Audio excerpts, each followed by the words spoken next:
Did you hear that?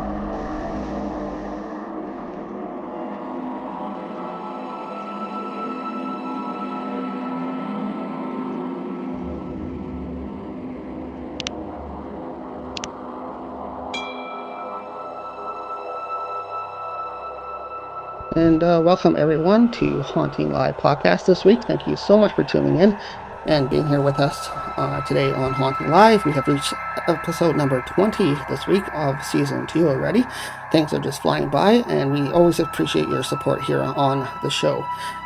This week we do have a special guest with us today, Sheila Trecartin. She is going to be talking to us about a bunch of different things that she's involved in. Everything from something unique that we haven't had here on the podcast before, which is animal communication and how that relates to the paranormal field.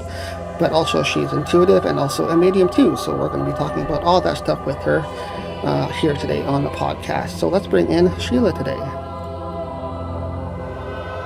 Hi Sheila, how are you? Hi, thank you for having me. Thank you so much for being here. We appreciate you taking time out of your schedule to talk to us today here on Haunting Live Podcast. Truly my pleasure. Great. Well, I know through researching you what you deal with in the spiritual community. You have a few interesting things that you talk about what you do for your background. One thing that we have not talked about here before on the podcast, and I think a lot of people will find interesting and a link they can use within the paranormal field, is animal communication. How did you get into the animal communication field, and what drew you into that area? Yes, out of all the things that I do, my animal communication work is my favorite. It's my heart base. And I was able to do this as a child. So communicating with animals was a natural ability I had. It wasn't something that I was taught.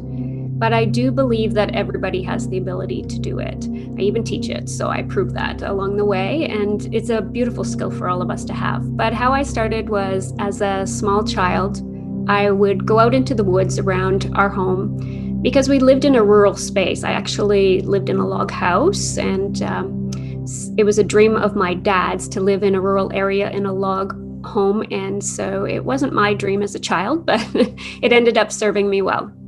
And I would go out and I would just communicate with all the animals that were close, like frogs and birds and snakes. And it came very apparent to me at a very young age and very quickly that my parents didn't understand the concept of me saying I could speak to the animals.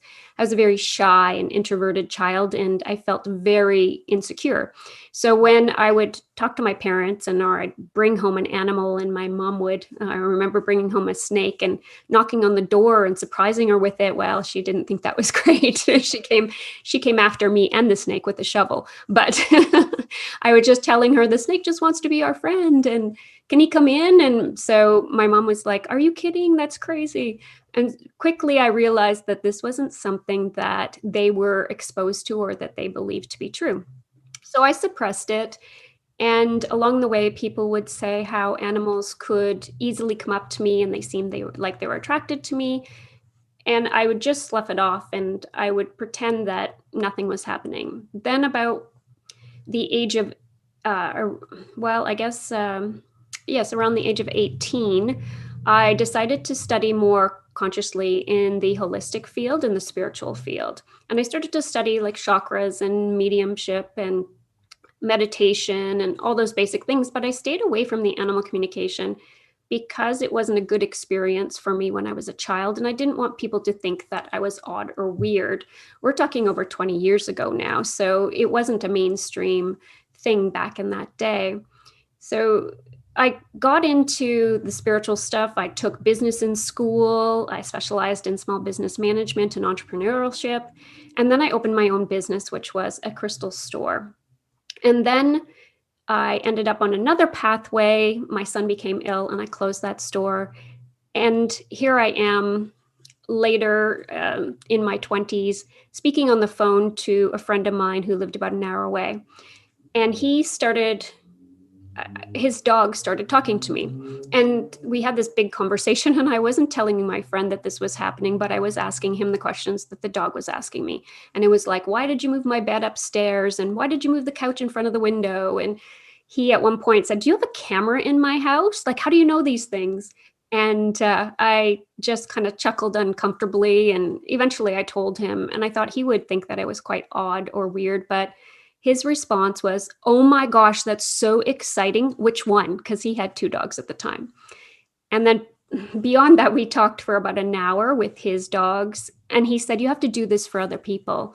And I told him, I can't. People will think I'm weird. And he insisted that this was such a great thing. It was about 2 weeks later that he phoned me and said he wanted to pick me up and take me somewhere special. And here he had lined up animal readings for me to do at local farms because he had a lot of connections with horses and cows and that sort of thing. So that day he brought me out and I ended up communicating with some animals I had not even been exposed to, some chickens and some cows and some donkeys and horses. And it was quite an amazing experience. And I thanked him for that, but then I still wanted to suppress it and he wouldn't have any of it. So he started booking appointments for me and he started telling people that I charged for this service. He started collecting money. He started telling me, "You have these bookings already, you have to go." And it really was quite the evolution. And now it's the main part of my business and I love it so much. But there's been a real big process over the years and getting me to a comfortable space in doing this. I guess it was more my insecurity and my lack of self-worth at the time, thinking that I didn't want to be judged or be segmented from society. I wanted to be normal so badly, and I definitely was not the norm of that time. Now I embrace that. I love not being normal. It's a beautiful thing to be unique. It sure is, and that's definitely a unique gift to have, is to be able to communicate with animals like that. So once you started getting into more in depth of this, knowing that you had this ability, did you find it more easier as time went on? You said you kind of pushed it away for a while, so explain how you got more involved into it. Absolutely. That's such a great question because, like everything else in life, practice is generally the key for most things. And animal communication is no different. The more you do it, the easier it is. You're really, the main obstacle that you come across is really yourself and blocking yourself from believing that you can do this or that it is real. So when I teach other people, I find it's not the ability to communicate that becomes the stumbling block. That comes quite naturally for people, but it is their own perception of not wanting to make a mistake, not wanting to be wrong, and being as well still insecure about their abilities in themselves and whether they can trust it. And the way that we trust it is confirmation from others. So I always encourage people to communicate with animals of people that they don't know. And then the owner's feedback or the caregiver's feedback is usually what brings us to a space of confidence. And I can show you in a way of time frame of how it evolved for me over time. Is initially when I was doing my readings, I was stumbling a little bit to understand the images that come through because animal communication is really comes through in different formats for different people. For me, it was always imagery first, followed by feeling, and then sometimes I hear words in my head. So it has evolved over time that it becomes much like a conversation that you and I are having with the animal, but I still see visual clues and I still get feelings along with that. And back when I would say probably after I got a little bit more established, I would do what I do now in about 20 minutes. It would take me an hour back then. So I've sped up my ability and I've increased the accuracy, and my abilities now are about 20 minutes now is about an hour from back then. So you can see that gives you an indication of how that's increased over time, and the abilities have, I guess, developed in such, it has been a long time, but they developed naturally over time. So Have they grown stronger for you as well? So you mentioned that they first of all started off kind of as imagery, and then you can now communicate directly. What was that like? Has it gone stronger, or has it gone? Which direction did it go for you? yes, it has gotten a lot stronger because I now trust it more.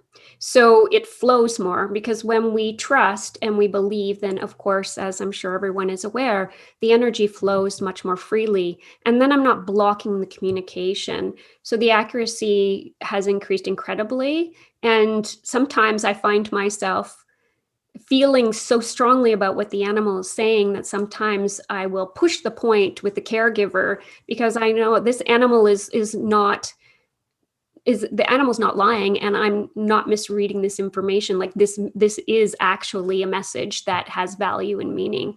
So sometimes that's an interesting way to look at it when you see the accuracy. Like I think the accuracy comes with the depth of the trust and the belief that I'm communicating so deeply with the animal. Okay, so my next kind of thought on this is through the process of communicating with an animal, how you develop it from symbols into communication. How's that communication sound like when it comes through to you? Like, what do you actually hear from the animal? Yeah, it's when I actually receive the information, sometimes it is really like listening or taking a dialogue. So anyone who does mediumship can relate to this, because oftentimes the mediumship comes through like someone is speaking in your mind. And it's the same thing. To me, it's like somebody giving me information and I'm taking just that dictation and translating it. So it's like translating from one language to another, because it's a similar idea. If you're translating from French to English, or English to French, or from sign language to voiced language, then you're still doing the same thing, because the animal communication is just a form of telepathy. It's mind reading, and it will come in whatever format you have the ability to receive. So the animal is also tuning into your being, and it will go to places and connect with you in ways that you can associate with. So sometimes I get things that are familiar for me. So like if it's they want to talk about somebody's birthday, I'll get an image of a birthday cake, and sometimes I'll get an image of balloons, so I know it's celebration. So that comes through as well. And every animal has their own unique personality and their way or their ability to communicate themselves. It's a two-way street. So if they're a good communicator, I usually hear full-on dialogue of word sentences in my head. If they struggle to communicate, or if our connection isn't strong, sometimes it becomes more like charades with pictures and images and feelings, and I have to piece it together. Yeah, mediumship can work that same way, I guess, because depending on what level you're at a mediumship, um, spirit communication comes in that form as well. You can either talk to them directly or they'll show you mental images in your mind. I know I've had many times in the past when we've been on investigations and you're communicating with energy, it's like they'll just show you images in the mind. So is it sort of the same thing? It's exactly the same. And I will go as far as to say that if you can do mediumship, you can do animal communication, because really all it is tuning into a different frequency. So it's like if you can get one radio station, you can get a multitude of radio stations. So maybe you're on AM, but if you switch to FM, you'll be able to receive this signal as well. It's just a little bit different vibration. And then you have animals who have crossed over. So now you're doing mediumship that way as well. It's interesting. I don't think that a lot of people recognize that, who are intuitive, but if they open themselves up to the abilities to look at it, they will find that they are able to do it. Interestingly enough, if you try it, the feeling is like you're making this up in your head. Like the thoughts are popping in, but you haven't thought about them. So that's why people tend to stumble when they're trying to do animal communication, is they don't trust those thoughts that come in. They come in so easily, or the image comes in so easily, they think they've made it up. Yeah, how do you distinguish between the two? How do you distinguish between your own thought and somebody communicating with, well, related to either spirit or animal communication? I'm sure as a medium you have the same issues too, right? Absolutely, Trevor. I mean, that comes with years of practice and being able to understand who I am and my own way of thinking, and how it feels when I'm pulling something in. I personally have this sensation when I am doing mediumship. when I'm talking to spirit and I'm channeling direct, I'm channeling guides or angels, then that information tends to come in through my left side. So I feel it coming into my head in the left side. When I'm communicating with someone who's crossed over, someone's loved one or a pet that's crossed over, it comes in through my right side. When I'm doing animal communication, it kind of comes into the center of my head. So interesting how you can kind of pinpoint it by how you're experiencing it through your own mind. And I guess that just takes practice too. Like the more you practice it, the more you'll sense where that energy is coming to you from. Sort of the same way with any kind of mediumship. Like the more you practice it, the more you'll sense. Okay, well, I know this is spirit communicating. Absolutely. Then it doesn't become second guessing after a while. It's just like second nature. I always use the analogy, it's like riding a bike. When you first get on the bike, you're like trying to steer, hold your balance. You're like, oh, how am I going to stop? And you're trying to watch ahead. You're watching at your own feet, or even driving a car, same thing. You're hypersensitive and you're hyper aware. But after a while, you get on that bike or you get in the car and you just go and you don't even have to think about it anymore. And it's exactly what happens with any kind of psychic ability, I believe. It just becomes second nature. Yeah, for sure. Here's a sort of fun question. I just wanted to ask you, what was your most interesting type of creature that you've had communication with? Well, I have a special love for big cats. So I've communicated with some wild cats before, more like sanctuary cats. I had the deep privilege to go to South Africa. I've been there several times. And so I have been to a couple sanctuaries there with the large cats. And I had a really great experience with one who was just like so bored and was telling me how lazy he felt and how he was just kind of he was just lounging about, and he said he wished that life was more interesting. And as we were communicating, a domestic cat, like a little kitten cat, came across the path, and he changed his demeanor entirely and went right into almost attack mode. And he had a handler with him, and I was telling her, oh, he's reacting. There's a cat, because he was showing me the cat, the kitty cat. And she's like, I don't see a cat. I don't know what you're talking about. I don't know what he's doing. We have to step away. I'm like, no, he's reacting to the cat. And so it took a few minutes, but finally we saw the cat come across our path. And there was a barrier because we were inside, and there was a glass barrier between us and the outside where the little kitten was, or I'll call it a kitten for lack of a better word, so you understand what I mean. And that was quite interesting. And then I had another time where I was at an elephant sanctuary there. And this sanctuary, they rescue animals or elephants that are hurt or they're elderly. And they keep them, and they use the public to be able to educate them on how to protect the animals. So we were allowed to go in special circumstance, and I was actually giving energy healing to one of the elephants because it asked for it. And we were communicating, and even the handler then, he said to me, you're doing something different than most people. You can talk to this elephant, can't you? Because he could see the way she was responding. And she ended up folding herself almost right into me, to the point where he said, you have to stop. You're putting her to sleep. She's going to fall on top of you. And my friend that was there took a photograph. She took several photographs, and there were these beautiful orbs in the picture when we were working together. So I think that was a very rewarding experience, and different than most people. It was very fascinating.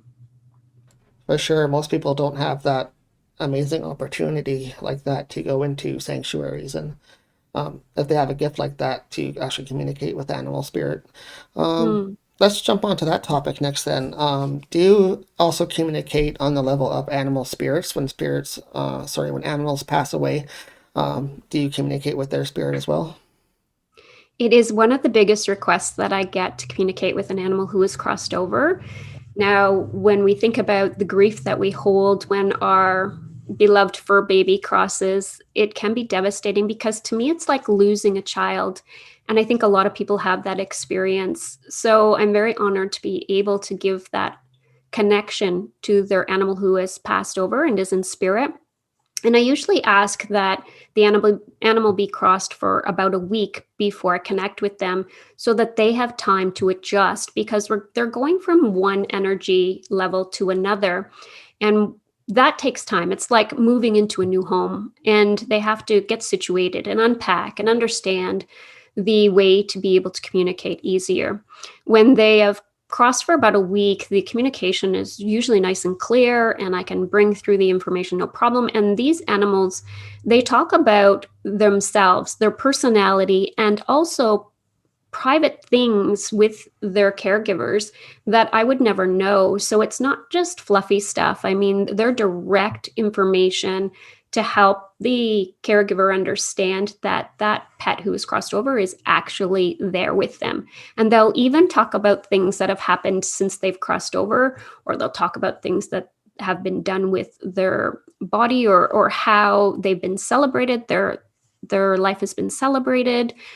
And then this gives so much comfort to that person who is grieving the loss of their pet. So there's not a lot of difference in the way that animal communicates, whether they're living or they're past, because it's still telepathy, it's still mind reading, but there is like a slightly different frequency. So you're jumping onto a little bit of a different bandwidth, and it comes through just a little different. So when I teach animal communication, I teach to communicate with a living animal first. And then in the second level, part of that second level is communicating with an animal's crossed over, because it's like a step in a little slightly different direction. Again, it's just different energy that we're tuning into. And along the same lines, then, what are some of the thoughts and feelings that animals project after they passed? Like, what are the most common things they communicate to you with? Oh, yes. Let me see. One of the things that I'd like to say, even with animal communication itself, is that because animals communicate through telepathy, so that's mind reading, I use the example of the fact that they're like little USB sticks, and they just download onto their USB stick all the information that's in your mind. So anything that you've thought of, or that you have held in your mind, or anything that anybody has in their mind, they can now relate to, they now have downloaded into their system. So they talk about people, places, and things that they haven't seen themselves, but they've seen through other people's minds. They can talk about relationships, financial advice, medical information. They talk about career. I mean, they're not just subjective to their own limited world of their environment, like if they like their food, or if they're comfortable in their space, or what they love to do, or their favorite toy. They're far more perceptive than we give them credit for. And a lot of animals are actually what I will call psychic. They have a lot of intuitive abilities. Some animals will know what's coming in the future, or they'll give insight as to what is happening in someone's life. And so when they've crossed over, I kind of derailed a little bit on you there, but when they it just felt that that was important to say first. So that's a living animal. Then an animal who's crossed over, they talk about how they felt in their life. They talk about what they need for their owner. What they're usually really concerned about, the well-being of their caregiver or their owner, and they want to make sure that that caregiver knows that they are okay, so that they don't have to grieve so heavily, so that they don't feel so sad, because everything that we experience gets projected to them. And I even had one time where I had this lady who, and this happens quite a bit because we love our animals so greatly. And I had a lady who she could not move beyond the passing of her dog. And she even, she just couldn't function. And her family contacted me and said, can you communicate with her dog that has passed so that she can have some closure? So when the animal was communicating, the dog had talked to her about her favorite flower, about things that she had done in honor of him. and about some very personal and private things that they had talked about together. She had a conversation with him, and he reiterated the conversation, not exactly verbatim, but enough that she understood that, oh my gosh, this is the spirit of my dog, because no one else would know that. And he even talked about a picture that was out of him and what the picture looked like and what type of frame it was in and where it was positioned. So it was quite detailed, and it was something that helped move her from her heavily grief state. I mean, at that time, she was so grief stricken that she was not living. She basically wasn't bathing. She was hardly sleeping. She didn't want to talk to anybody. And it moved her to a space of more acceptance. And it was really rewarding for me because I saw her evolve out of that grief state into excited. And then we ended up finding a way for them to be able to link and communicate together. So it just altered her entire world after that. So they will talk about just everything you can imagine. If anything that you would talk about, they would talk about. So they can talk about quantum physics. They can talk about how energy works. They talk about who's with them in spirit. Is definitely a question that I get a lot, and one that the animals volunteer very easily. That No, that's very insightful, and thank you for sharing that for our listeners. I'm sure that's one main question that everybody would have for you is like, what do they do? Like, what do they talk about? But also on the same level, when you talk to animals that are living still, what do they talk about to each other? Do they ever tell you what they have conversations with? Like, if a household has, say, more than one pet, or another pet comes in contact with a different animal, like, what do they talk about?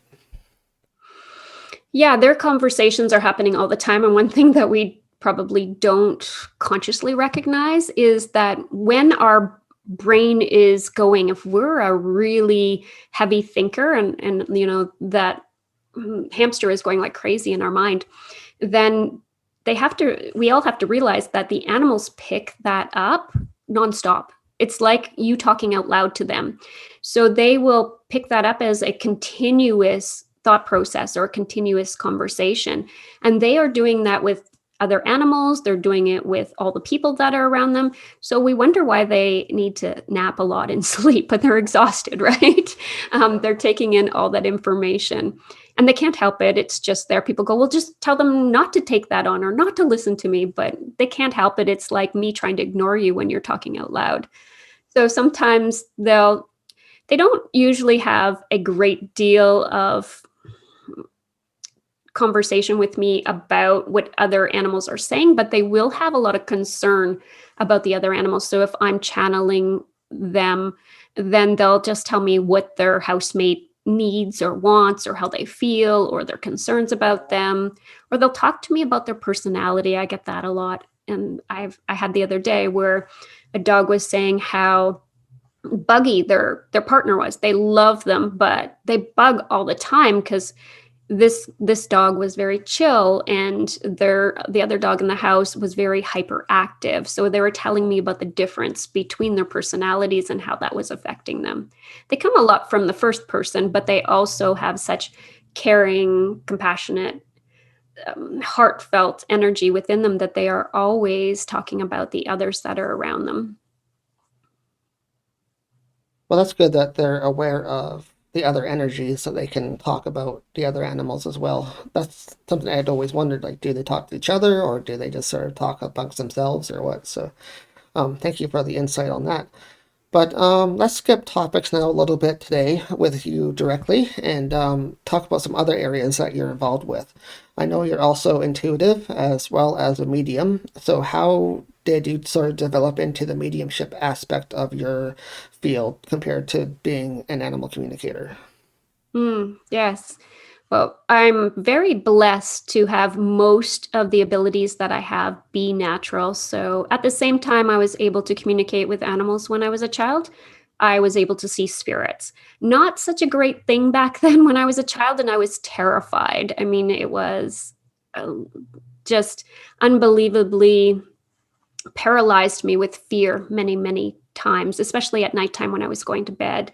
And I literally had 100 stuffed animals that I would put on top of my bed to protect me, and try to keep the spirits at bay. So it's something that I could do again as a child, but I was always trying to block that.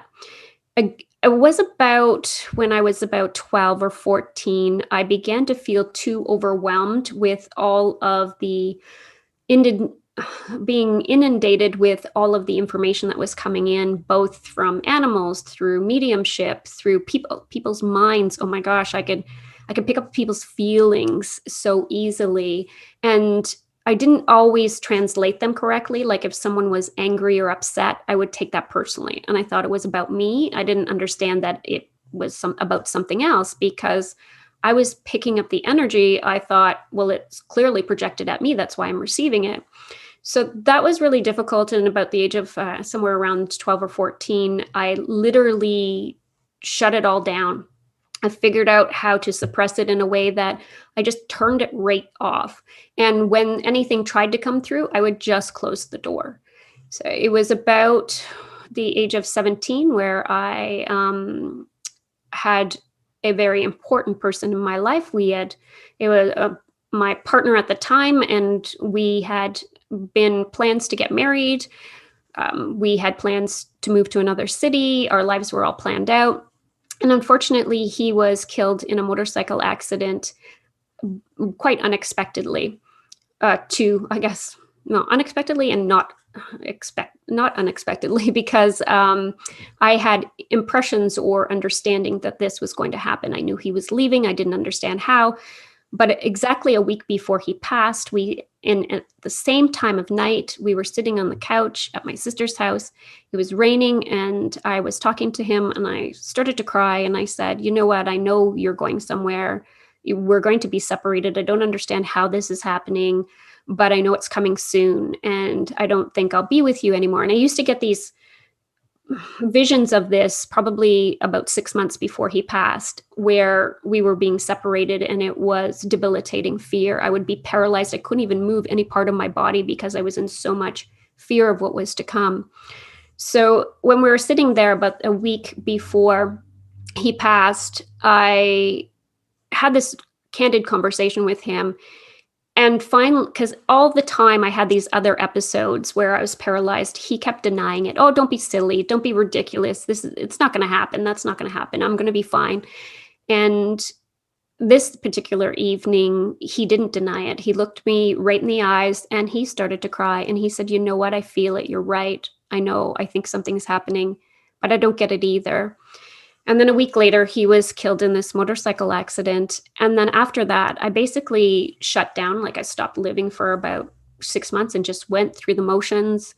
And I'm not proud of it, but I also became an alcoholic at that time. And that helped disassociate me from everything that was happening. And I felt like my gift in all the things that had happened, and I have many other stories other than this one, but at this time, especially, I felt that this gift was a curse, and it was horrible, and I didn't want it. And I was so mad at it.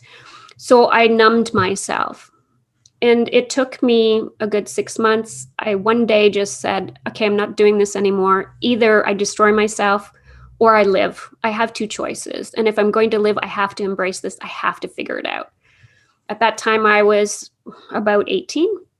And so that's when I started to study all the things I could possibly get my hands on, connected to the holistic field and psychic abilities. And I was living in rural Ontario. So you can imagine, we're talking, again, more than 20 years ago. Okay, so that's more than 30 years ago now. Sorry. I don't like to remember how old I am. But that there wasn't anybody to help me. I mean, we just started having computers, just started having like internet abilities. We were dealing with encyclopedias and books. That's where we could get our information from. There was clearly not people in my area that were into psychic information. There was one psychic in the whole town. I went to her, and she changed my life. She was the one who said, you need to discover this more. And she pointed me in a direction, and I moved south down into the area closer to Toronto. And then I realized, oh my gosh, look at all these people who have this information and who are open and comfortable with this. And I started meeting those people and learning from them. And that really spiked my interest even more. And I continued to learn. And then, of course, over time, gathered more comfortableness and information, and then awakened the abilities. But at this time, I decided I'm not going to have it rule me. I'm not going to be a victim to this ability or this energy. I'm going to do it in a way that I'm comfortable with and that I feel like I can have at least some sense of control, for lack of a better word.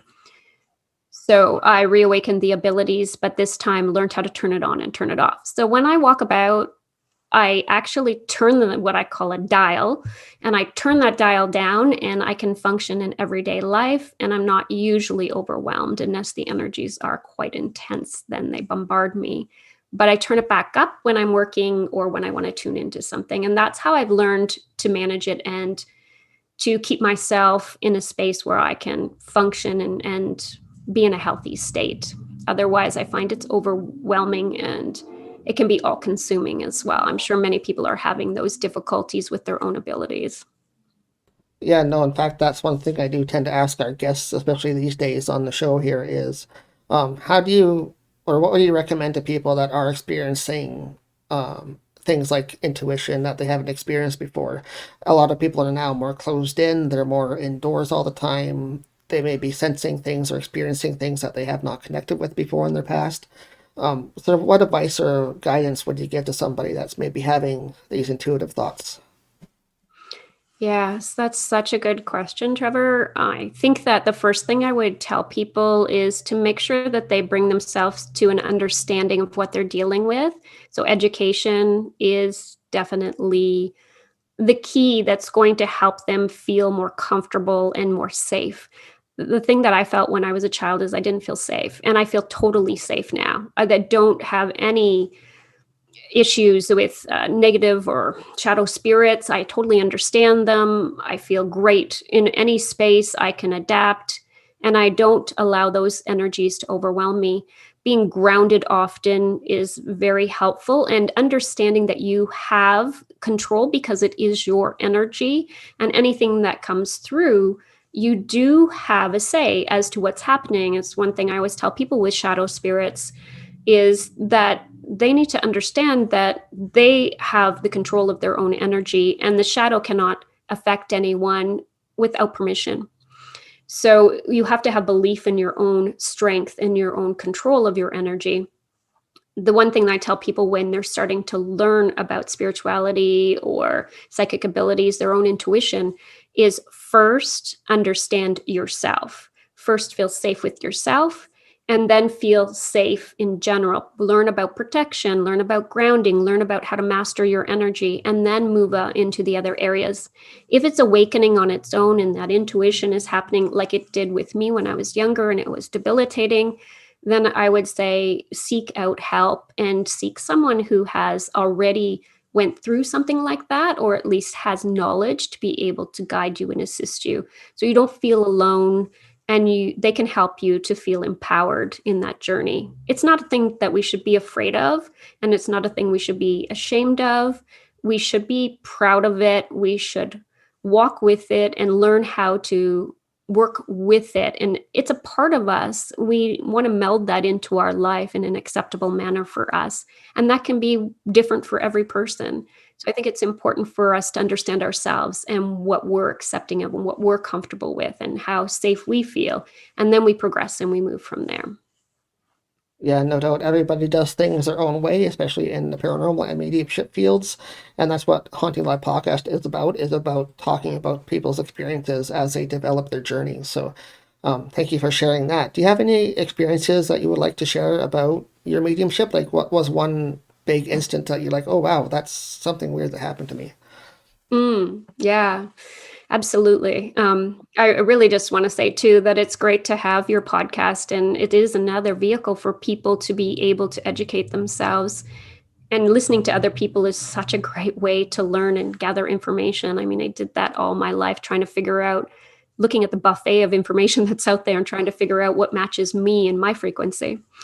So to answer your question, mediumship that occurred that was pretty amazing. I have a great story for you. This just, so I get so excited thinking about this one. It's a very positive experience for me, but I was in Mexico and we were at this restaurant and it was called The Cave. And it's called The Cave because it's underground and it's actually in a crystal cave. So you go and you sit and you have dinner. We were there right in the first sitting. So the staff was just mulling about. There was nobody else there but us. And this new staff member came over. He was serving us. And he started telling us that he was new and how he loved working there so far. And for some interesting reason, we'll just say divinely guided, he decided he wanted to take me on a tour because I was in awe of the place. And I was asking him some really poignant questions. And he goes, well, hey, come with me. I'll show you around. He didn't show me around. He brought me to the back area of this restaurant that was not renovated yet. We had to go through this little area underneath, like bending down and crawling through this area. But believe me, I have no idea. Well, I wasn't thinking in the moment. I wasn't fearful or anything. I just followed this guy blindly. We go into this back cave, which is dark. There's no light. He turns on the flashlight and he's showing me around. And he shows me this, there was this wooden table with this game that they had that the staff played. And then he's like, oh, and back here, there's another area that's really cool. And he takes me to this back place. Again, it's all dusty. There's wires across the floor. There's no lighting. I'm using the flashlight on my phone. He's got a flashlight.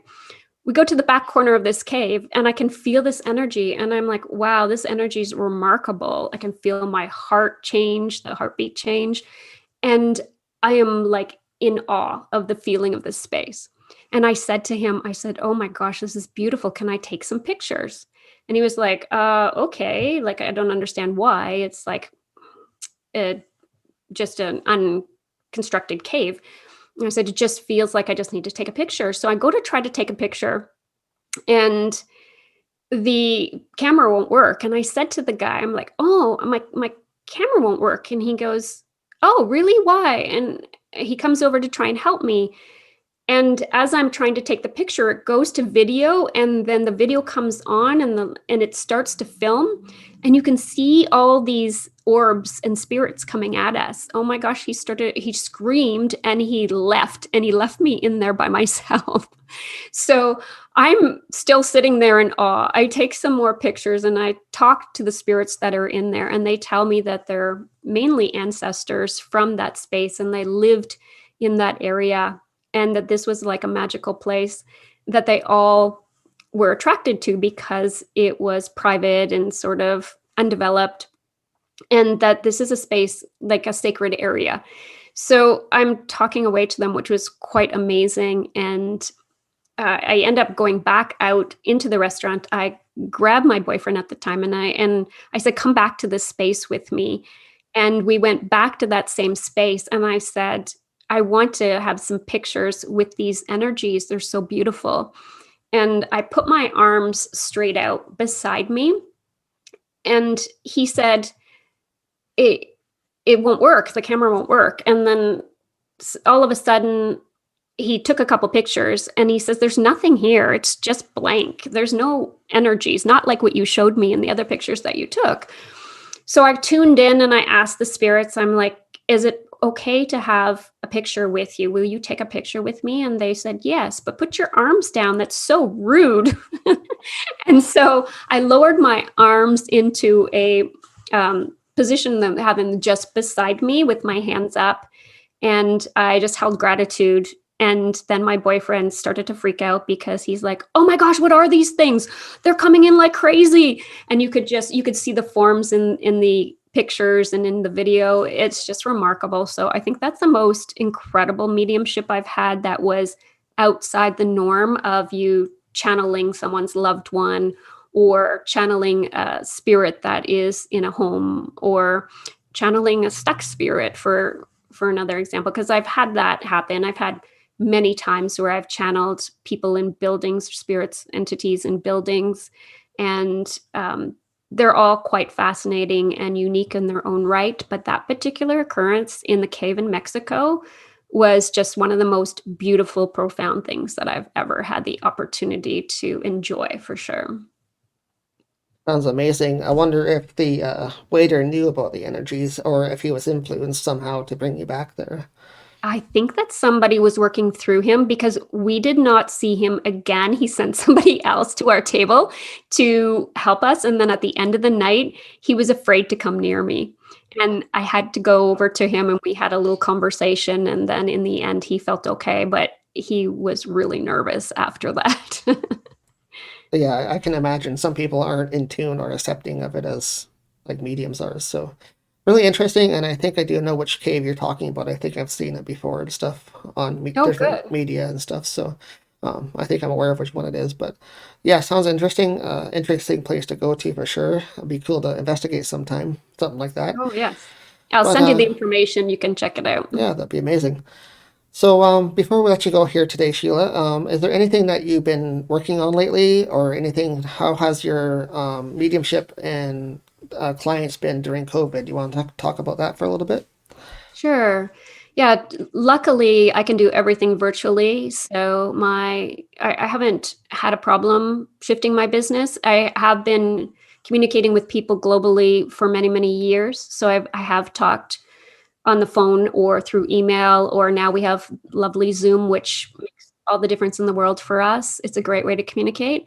And my business has actually increased even more. Like typically, I book about 5 to 6 months out, and now I'm booking about 9 months out.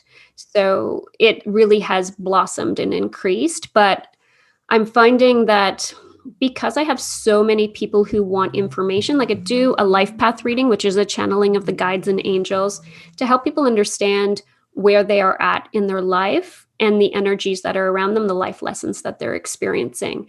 And then I do a lot of teaching. And I recognized that I can't get to everyone who needs the help by doing one on one. So I've developed online courses, and also I've developed a membership for spirituality. And the membership is called Sagacity. You pay monthly for it, and you get a guided meditation, a private, personalized, personal podcast. So it's like a monologue where I'm teaching people about spirituality and psychic abilities. So we've talked about a lot about mediumship, animal communication, what it means to be psychic, why we live our lives, that sort of thing. And then we do question and answer segments. And then I give them a special gift, which is usually a tool about how they can master their own intuitive abilities and their own energy. That's my big thing. I've been doing that since September of last year. And I'm really trying to get more exposure with that, because the more people who learn how to connect with themselves, and the more people who understand what it means to live a spiritual life or understand our psychic abilities, the more comfortable people will feel. And I'm having a hard time doing that one-on-one in the amount of demand that's out there. So I'm hoping that the membership will be able to reach more people. It hopefully should, and that's a wonderful way to do it. Like nowadays, most people are jumping onto Zoom, like you said, so I'm sure that's helping you out quite a bit. So us here as well at Haunting Live. It became a podcast through the pandemic, and it's grown into a weekly podcast, and we're fully booked like yourself well into like September almost now. So we have many more guests coming up here on the show. So thank you so much, though, Sheila, for taking time out to be here today. It was amazing to hear your stories and how you connect with animal energy as well as a medium and do spiritual communication. So thank you so much for taking your time today. Thank you for your interest, Trevor. I really appreciate it. I love what you're doing, and I wish you all the best. I'm sure that it's going to help many people what you're doing. Yeah, the information that comes from our guest is amazing, and just to hear their experiences and how they carry through their journey, like everybody's different. So that's a great way to showcase how people continue their journey through mediumship. So thank you so much for being here. I appreciate it. Just before we do go, is there a website or something that you'd like to promote so people know where you are? Absolutely. My website is Ultimate Healing Concepts, or they can also reach it by my name, SheilaTrecartin.com. So both of those are .com. Also petpsychic.ca, if that's easier to remember. It all goes to the same link. Yeah, if you just Google one of those, they'll come up easily. Okay, wonderful. Again, thank you so much for taking the time. It was amazing and insightful listening to your stories. I'm sure people will find you amazing on here on Haunting Live. So thank you so much. Thanks, Trevor. Appreciate it. Have a great weekend. You too. Bye-bye. Hi, everybody. Sally Diane here with Haunting Live podcast, and they're going down into the basement of the Queen's. We've been granted access to the basement. This location did have a great fire. How are you feeling right now, Trev?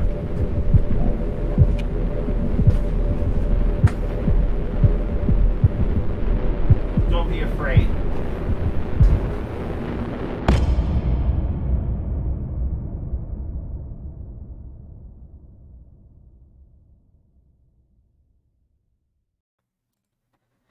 And that was Sheila, and she does animal communication as well as intuition as well as mediumship. And she has some amazing insight and amazing stories on how she does her animal communication. I hope you guys found her fascinating. And she was a wonderful guest to have here on Haunting Live podcast this week. And we have reached episode number 20 already on season 2. So thank you guys so much for following us on social media. Always appreciate you guys taking time out to listen to the podcast and check it out each and every week right here on Facebook. Or you can watch it on YouTube, or you can listen to it on the podcast apps when you have time later on. So across all media, you can find us. And don't forget to share our work. Anybody that shares our work is greatly appreciated. It helps support us even more. Liking is fine, but sharing is great. So share the work and let other people know where we are. Look forward to seeing you back here next week.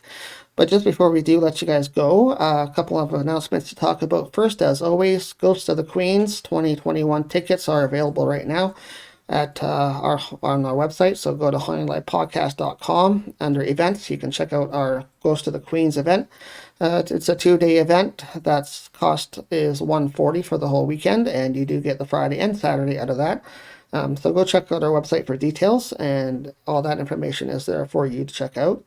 As well, right now on our merch page on our website, we do still currently have our half-off sale running. So if you guys need anything in the paranormal field for smudging materials, crystals, or handmade items, we have everything through our website. Go check it out under our merch tab on our website, which is HauntingLivePodcast.com/merch.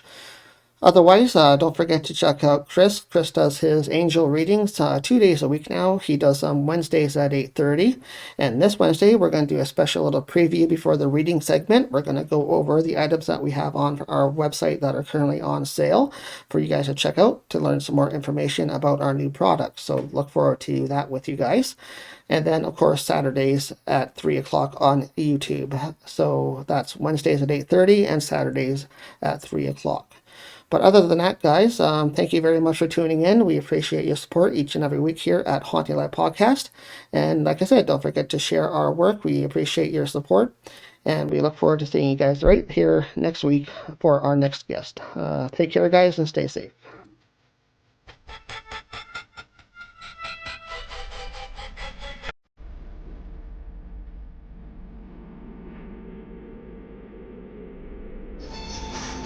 Did you hear that?